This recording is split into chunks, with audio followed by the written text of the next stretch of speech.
नरेंद्र मोदी का आज 64वां जन्मदिन है। इस मौके पर बीजेपी में एक अलग ही माहौल नजर आया। ऐसा लग रहा था कि बीजेपी में आज एक पर्व है। बीजेपी के आज के उत्साह ने एक संदेश साफ दे दिया है कि पूरी की पूरी पार्टी की उम्मीदें अब नरेंद्र मोदी पर ही आकर टिक गई हैं। लेकिन सवाल यह है कि क्या नरेंद्र मोदी पार्टी की इन उम्मीदों पर खरे उतर पाएंगे?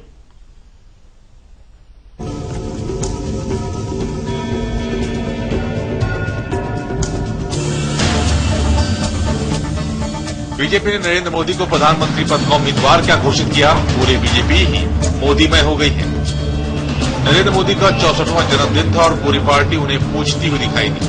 पार्टी के नेताओं पर मोदी का जादू इस कदर सिर चढ़कर बोल रहा है कि उन्हें लगता है कि अब बीजेपी को अगर कोई सत्ता तक पहुंचा सकता है तो वो सिर्फ और सिर्फ नरेंद्र मोदी है। यही कारण है कि पटना में उनके कट्टर समर्थक गिरिराज सिंह ने सुबह सुबह हवन करवाया तो दिल्ली बीजेपी ने बाकायदा पूजा और आरती के बाद दिल्ली विधानसभा चुनाव के लिए अपने प्रचार अभियान की शुरुआत की। हम उनके जन्मदिन पर दीर्घायु होने की कामना करते हैं, इसके लिए हवन कर रहे हैं मां सिद्ध शक्ति सिद्धपीठ में, और साथ ही साथ वो प्रधानमंत्री बने और देश को नेतृत्व दें, भारत माता को पूरे विश्व में ऊपर ले जाएं, इसकी कामना है। आज का दिन बहुत विशेष क्योंकि आज हनुमान जी का मंगलवार है और उसके साथ साथ श्री नरेंद्र मोदी जो हमारे प्रधानमंत्री के उम्मीदवार हैं उनका जन्म दिवस भी है। नरेंद्र मोदी के जन्मदिन के मौके पर न सिर्फ गुजरात बल्कि मुंबई और देश के दूसरे शहरों में भी बीजेपी ने इसे एक पर्व के तौर पर मनाया। गुजरात में तो नरेंद्र मोदी के जन्मदिन के मौके पर अल्पसंख्यकों को भी रिझाने की मुहिम शुरू की गई है। बीजेपी अल्पसंख्यक मोर्चे ने मोदी को जन्मदिन का तोहफा देने के लिए एक मुहिम भी छेड़ी है, जिसके तहत गुजरात के 33 जिलों से 1 लाख सदस्यों को बीजेपी से जोड़ा जाएगा। बीजेपी अल्पसंख्यक मोर्चे की तरफ से नरेंद्र मोदी के जन्मदिन का केक काटा गया और ये संदेश देने की कोशिश की गई कि गुजरात में 2002 के दंगे अब बहुत पीछे छूट गए हैं और अब सिर्फ विकास की बात हो रही है। ये कांग्रेस का दुष्प्रचार है।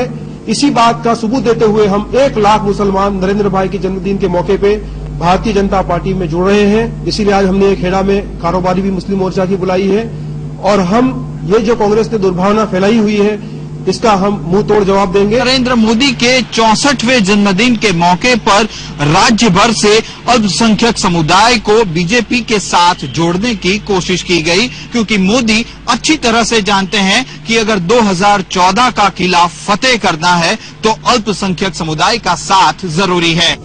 देश की जनता को तो पता नहीं, लेकिन प्रधानमंत्री पद का उम्मीदवार घोषित होने के बाद नरेंद्र मोदी से खासतौर पर बीजेपी की उम्मीदें बढ़ गई हैं और इसका एहसास नरेंद्र मोदी को भी बखूबी है कि जन सामान्य के आशीर्वाद कभी भी बेकार नहीं जाते हैं।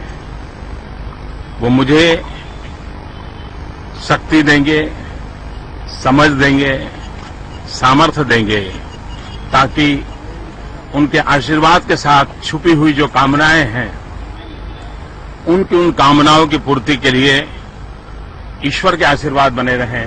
नरेंद्र मोदी पर एक तरफ बीजेपी की उम्मीदों का बोझ है तो दूसरी तरफ अब कांग्रेस की तरफ से सीधे हमले होने लगे हैं। अब तो खुद कांग्रेस के उपाध्यक्ष भी मोदी के सपनों को लेकर चुटकी ले रहे हैं।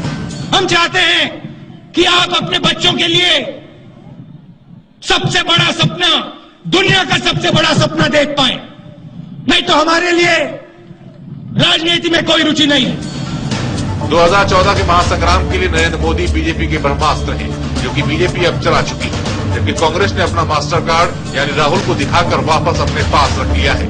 ऐसे में अब मोदी अकेले ही मैदान में है और चुनाव में अभी 6 महीने से ज्यादा का समय है। ऐसे में सवाल ये है कि क्या मोदी का मैजिक तब तक देश में इसी तरह बरकरार रहेगा जिस तरह से उनके जन्मदिन पर दिखाने की कोशिश की गई है। इस समय अहमदाबाद से दीक्षित सोनी।